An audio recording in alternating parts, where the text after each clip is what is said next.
Hi everyone, thanks for joining me today. My name's Burgess and I'm a self-taught leisure painter. So, what am I going to do today? If you're a complete beginner to watercolor or you've bought art materials that you don't know what to do with, then keep watching. This video is for you. What I'm going to do is paint a very simple landscape. I'm going to paint a sky, some trees and some foregrounds, and that is it. Nothing more, nothing less. No people, no animals, and no buildings. So simple that you can manage it, and along the way I'll give you some of my tips to improve your painting. So without further ado, let's get right to it.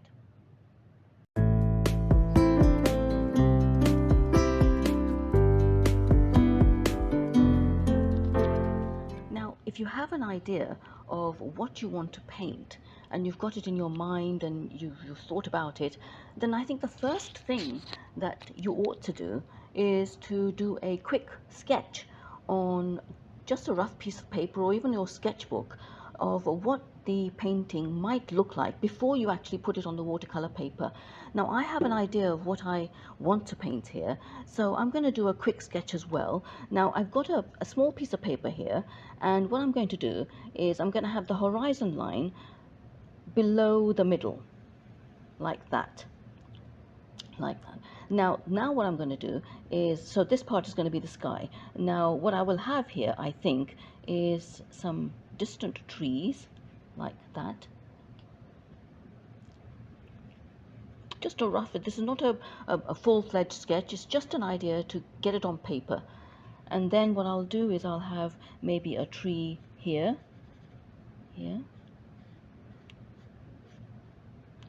maybe a couple of small trees here,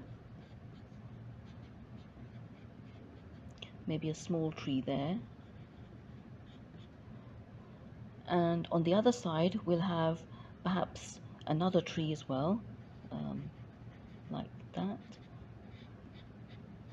that, and maybe some what could be bushes or something here, and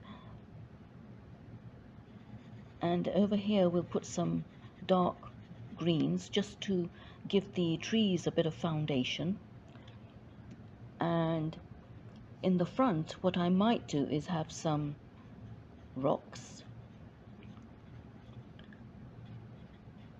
like that, maybe a couple here too, and a few there too, and just some stumps, just a stump here and there, just there, like that. Now this is what I'm going to paint. So let's get right into the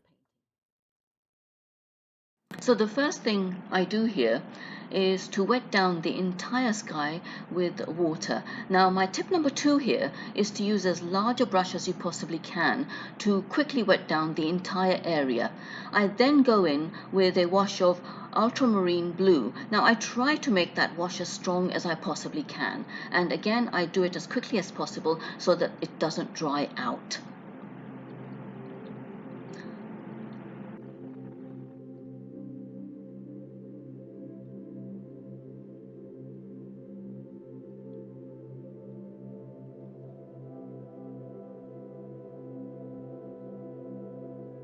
Now my next step is to lift out some clouds. So I do that with my 1/2 inch flat, and what I do is I wet it, dry it in between tissues, and then press hard against the paper to lift off the color. And I wet it, wipe it, and lift. Now press firmly against the paper so you can lift off the color. Now keep repeating this until you get the whiteness of the paper back.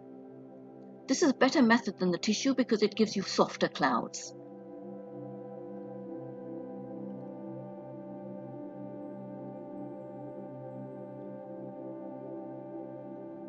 Then I go in with some more Payne's Grey and a little bit of ultramarine just to put a bit of shadows under the clouds.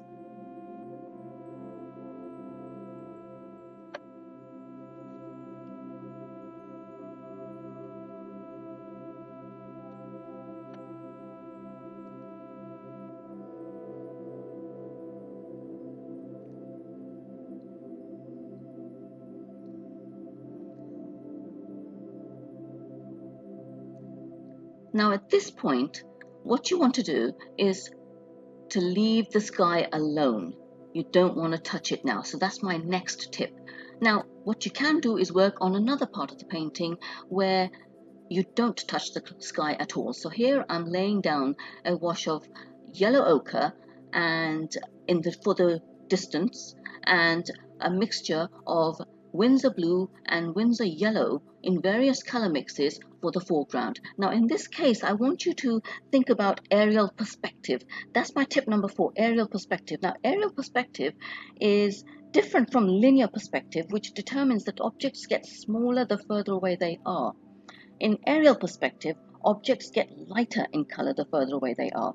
Now, both give the illusion of depth in a picture, so what I want here is to make the distance light in color, as you can see the yellow ochre is, and as I come forward, I darken the green more and more by adding more blue and more reds to it. Now I want that layer in the foreground, in the bottommost part of the picture, to be fairly thick, because now I'm going to go in and use a plastic card to scrape out some rocks. Now in order to scrape out rocks effectively, you need that paint mixture at the base to be sort of tacky, but not so stiff that the paint doesn't move, and not so watery that when you scrape it runs back on itself. Now once I've scraped out the rocks rather, I go in with some more darks to put shadows under the rocks.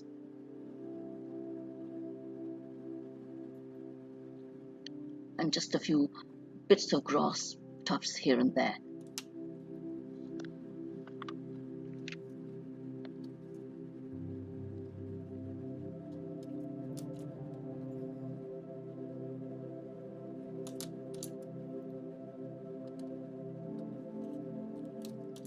Now at this point, the sky will be absolutely dry, so you can actually work with it.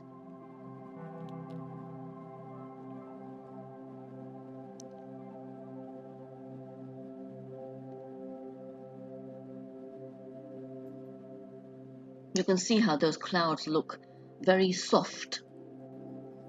Now here I'm using a sponge to mark down, to paint my clouds, to paint my trees.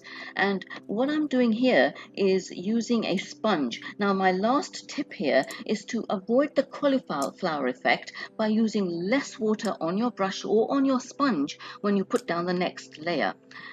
If it gets wet, my sponge I mean, I then squeeze out as much of the moisture as I can between tissues before I pick up my next color. But when I started using the sponge, it was a dry sponge, completely dry.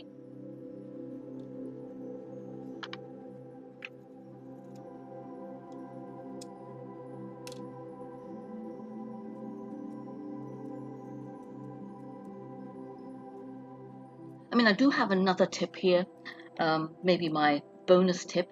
Now, when you're doing a composition for a painting, think, what's the word? Think odd numbers.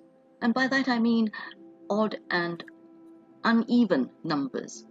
Think messy. That's what I mean. Think messy as well. Landscapes for artists look more appealing if there's no uniformity in the landscape. So when I'm drawing trees here, painting the trees here, I'm going to make sure that they're not sort of even on both sides of the picture. So I might have a tree here and a tree there, and a little tree here and a little tree there. It's all going to be very, very uneven.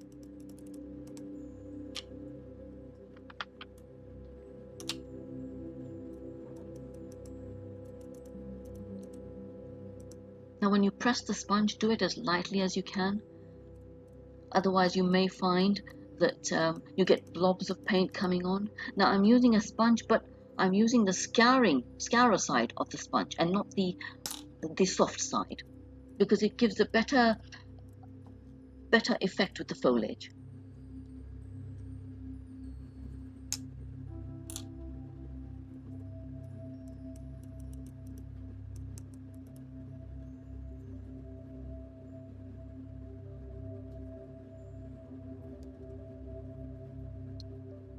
The colors for the trees are still the same colors as they are for the foreground and the middle distance. I start off with a yellow ochre base. I then use a light mixture of Windsor blue and Windsor yellow. I then darken it with ultramarine blue.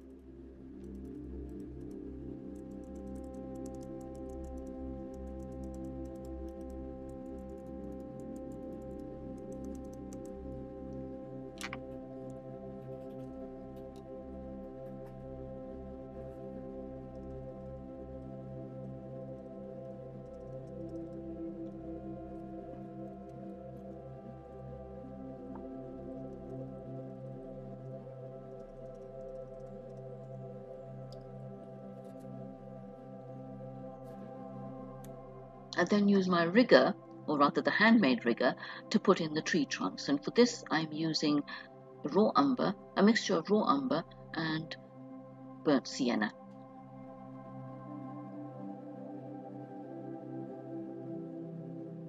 Now, since the sun is coming in from the left-hand side of the painting, I darken the right-hand side of the tree trunks more.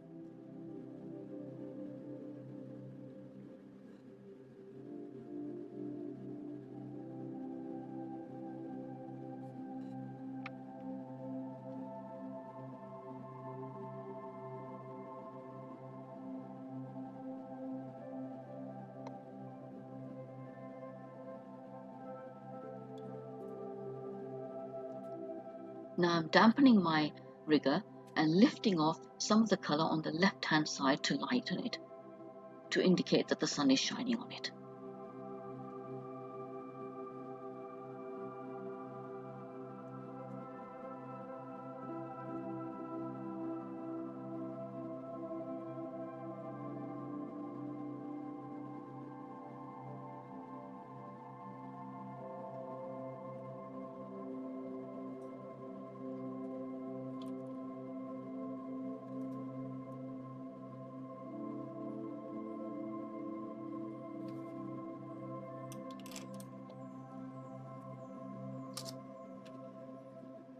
Now once that's dry, I just want to put a gentle wash of a very, very pale green to suggest distant foliage, distant trees. Just very, very lightly. It's not a big deal. You can put it in first, but I decided to do it later. I actually forgot. Now I'm just darkening the distance, the area here, just to give it some definition. And I'm going to put in the shadows of the trees as well.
Now the last thing I want to add is a couple of stumps here, just to give it a bit of perspective in relation to distance. So I'm going to put a tree, a sort of a post on the left and one on the right, but you can see they're not equidistant from one another. And I'm just going to darken it, just to give it a bit of perspective.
And now to remove the tape. Now this tape is meant to be magic tape, but it's not so magic because it does rip the paper.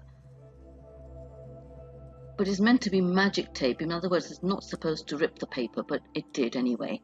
But then nevertheless, I got a nice border, even if some of the paper ripped off as well. But when you do remove the tape, remove it away from the paper painting.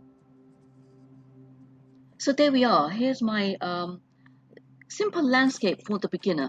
I do hope that you enjoyed watching that. Do have a go yourself. It's very, very simple. And in the words of Alvin Crawshaw, it's easier than you think.